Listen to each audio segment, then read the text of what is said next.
Mi nombre es María Elena Martínez Rivas y estoy realizando la actividad de evidencia de aprendizaje de la unidad 2. Primera pregunta. Describe el ciclo cardíaco desde la entrada de la sangre en la aurícula derecha hasta la salida de la arteria aorta. En cada latido se distinguen 5 fases. 1. Sístole auricular. 2. Contracción ventricular isovolumétrica. 3. Eyección. 4. Relajación ventricular isovolumétrica. Y 5. Llenado auricular pasivo. Las 3 primeras corresponden a la sístole, contracción miocardíaca, durante la cual el corazón expulsa la sangre que hay en su interior, y las 2 últimas a la diástole, relajación cardíaca, durante el cual el corazón se llena de sangre. La diástole es más larga que la sístole. Aproximadamente 2/3 de la duración total del ciclo corresponden a la diástole y 1/3 a la sístole. Sístole auricular. El ciclo se inicia con un potencial de acción en el nódulo sinusal que en un principio se propagará por las aurículas provocando su contracción. Al contraerse, ésta se expulsa toda la sangre que contienen hacia los ventrículos. Ello es posible gracias a que en esta fase las válvulas auriculoventriculares, mitral y tricúspide están abiertas, mientras que las sigmoideas, aórtica y pulmonar se encuentran cerradas.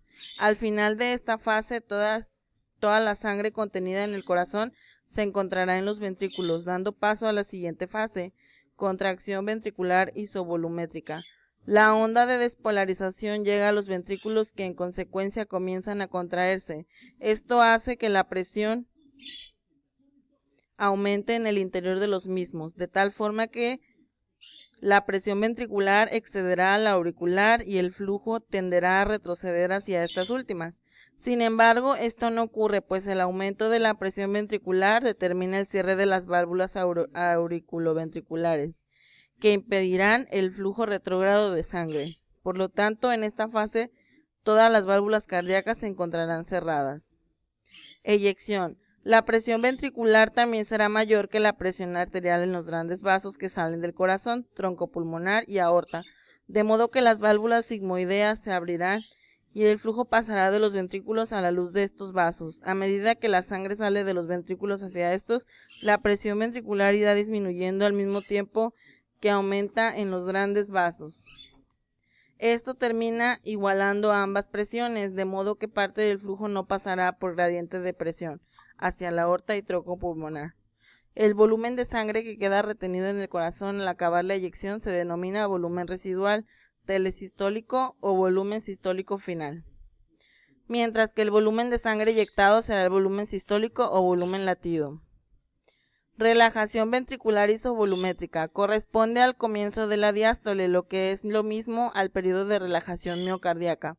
En esta fase el ventrículo se relaja de tal forma que este hecho junto a la salida parcial de flujo de este mismo, ocurrido en la fase anterior, hacen que la presión en su interior descienda enormemente, pasando a ser inferior a la de los grandes vasos.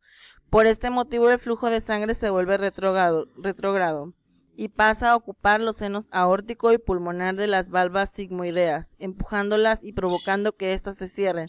Al ocupar la sangre los senos aórticos, parte del flujo pasará a las arterias coronarias con origen de estos mismos. En esta etapa se define, por tanto, como el intervalo que transcurre desde el cierre de las válvulas sigmoideas hasta la apertura de las auriculoventriculares. Llenado auricular pasivo. Durante los procesos comentados anteriormente, las aurículas se habrán estado llenando de sangre, de modo que la presión en estas también será mayor que en los ventrículos, parcialmente vaciados y relajados. El propio gradiente de presión hará que la sangre circule desde las aurículas a los ventrículos, empujando las válvulas mitral y tricúspide, que se abrirán permitiendo el flujo en ese sentido. Una nueva contracción auricular con origen en el nódulo sinusal finalizará esta fase e iniciará la sístole auricular del siguiente ciclo. ¿Cuántos tipos de circulación se conocen y cómo se llaman? El sistema circulatorio efectúa paralelamente 2 tipos de circulación denominados menor o pulmonar y mayor o sistémica.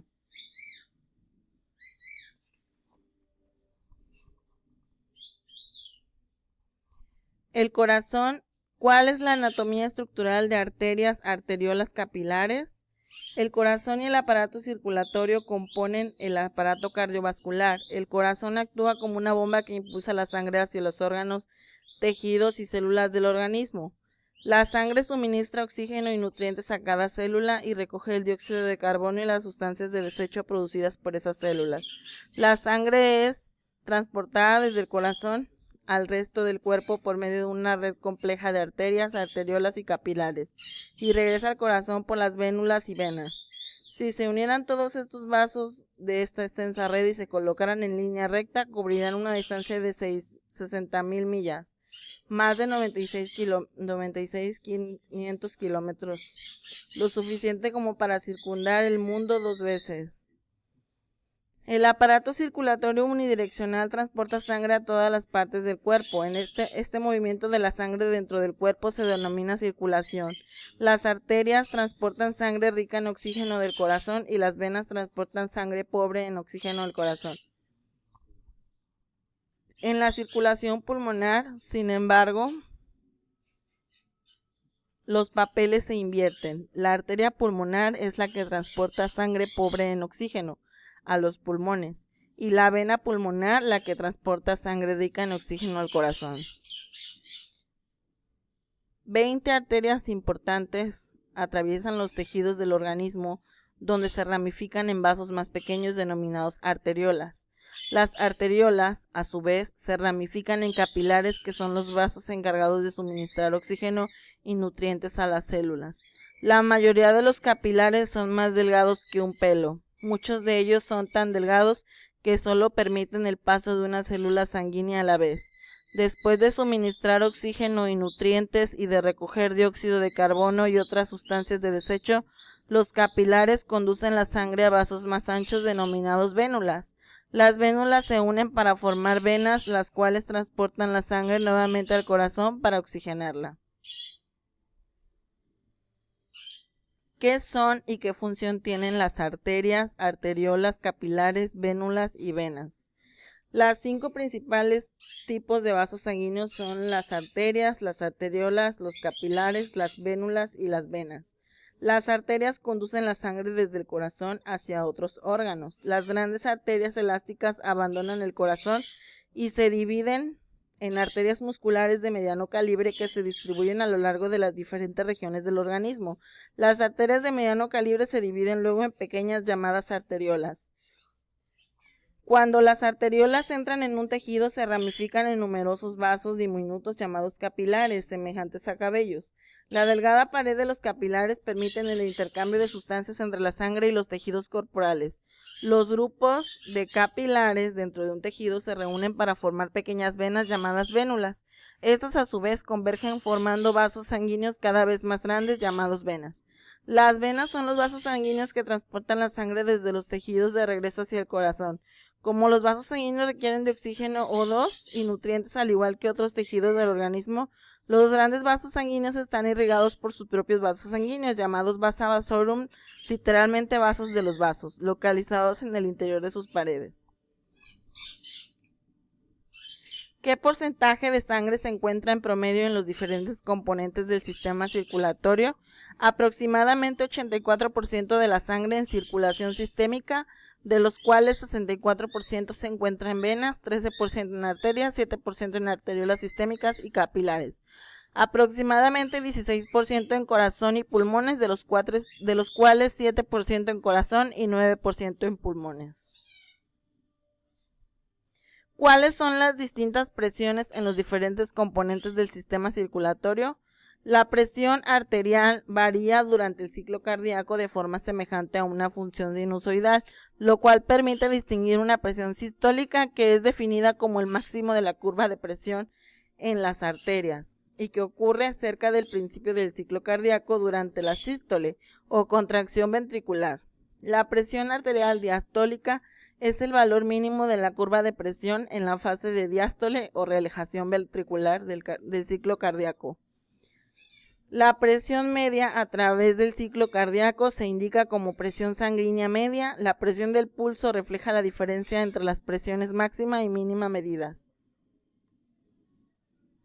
Enuncia la teoría básica del sistema circulatorio con sus 3 principios. 1. La velocidad del flujo en cada tejido casi siempre se controla con precisión, en relación con la necesidad del tejido. Tejido activo, mayor aporte. Tejido pasivo, menor aporte. El control es específico, no solo sistémico. 2. El gasto cardíaco se controla principalmente por la suma de todos los flujos tisulares locales. El corazón responde bombardeando el flujo aferente recibido hacia arterias de las que precedía dicho flujo. 3. En general, se controla independientemente a través del control del flujo sanguíneo local o mediante el control del gasto cardíaco. Estas señales nerviosas aumentan la bomba del corazón, provocan contracción de grandes reservorios venosos, provocan constricción generalizada de la mayoría de las arteriolas, lo que acumula más sangre en arterias grandes. En periodos más largos, riñones segregan hormonas que regulan volumen sanguíneo. 8. Menciona qué es el flujo sanguíneo. Normalmente el flujo sanguíneo es laminar, aerodinámico. Componentes sanguíneos viajan en capas, el plasma queda junto al endotelio, células y plaquetas viajan al centro, la capa axial es la más rápida y endotelial la más lenta. 10. ¿Qué es el flujo sanguíneo turbulento? La sangre viaja en sentido transversal y longitudinal, corrientes de torbellino. Ocurre cuando B es demasiado grande. La F atraviesa obstrucción en vaso. El F hace un giro brusco, pasa por superficie rugosa. Aumenta en relación directa con la B del F y la densidad de la sangre y es inversamente proporcional a la viscosidad de la sangre. 11. ¿Qué es la presión sanguínea y cómo se mide? Para medir la presión sanguínea, el médico utiliza un instrumento que se denomina esfingonómetro, más conocido como tensiómetro. La banda del tensiómetro se localiza alrededor de la parte superior del brazo y se infla para detener el flujo de sangre en la arteria. A medida que se desinfla esta banda, el médico usa un estetoscopio para escuchar el bombeo de sangre a través de la arteria. Estos sonidos de bombeo se registran en un indicador de presión unido a la banda. El primer sonido de bombeo que el médico escucha se registra como presión sistólica y el último como presión diastólica. 12. ¿Qué es la sangre y cuáles son sus componentes celulares? La sangre se compone de glóbulos rojos, también llamados hematíes o eritrocitos. Son las células más numerosas de la sangre. Se encargan de transportar el oxígeno desde los pulmones hasta el resto de los tejidos. La proteína que se encuentra en el interior y que une el oxígeno se llama hemoglobina. La hemoglobina es roja y da este color a la sangre. Los glóbulos blancos también reciben el nombre de leucocitos. Se ocupan de defender el organismo contra el ataque de bacterias, virus, parásitos y hongos. Las plaquetas o trombocitos son fragmentos celulares que participan en la protección de la pared de los vasos sanguíneos. Forman un tapón plaquetario para impedir el sangrado que en el lugar de la lesión y producen diversas sustancias que ayudan a la cicatrización de las heridas.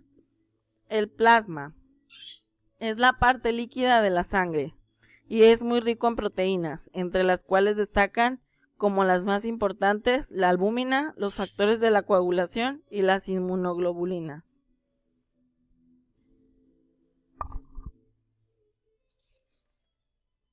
¿Qué es el hematocrito y cómo afecta un cambio de este flujo sanguíneo? El hematocrito es el porcentaje del volumen total de la sangre compuesta por glóbulos rojos, también llamados hematíes o eritrocitos. Los valores medios varían entre el 40.3 y el 50.7% en los hombres y entre el 36.1 y el 44.3 en las mujeres. Debido a la mayor musculatura y por ende mayor necesidad de oxígeno de los primeros, estas cifras pueden cambiar de acuerdo con diversos factores fisiológicos como la edad y la condición física del sujeto. También la altitud, la postura y el tabaquismo. Es una parte integral del hemograma, junto con la medición de la hemoglobina y el recuento de leucocitos y plaquetas.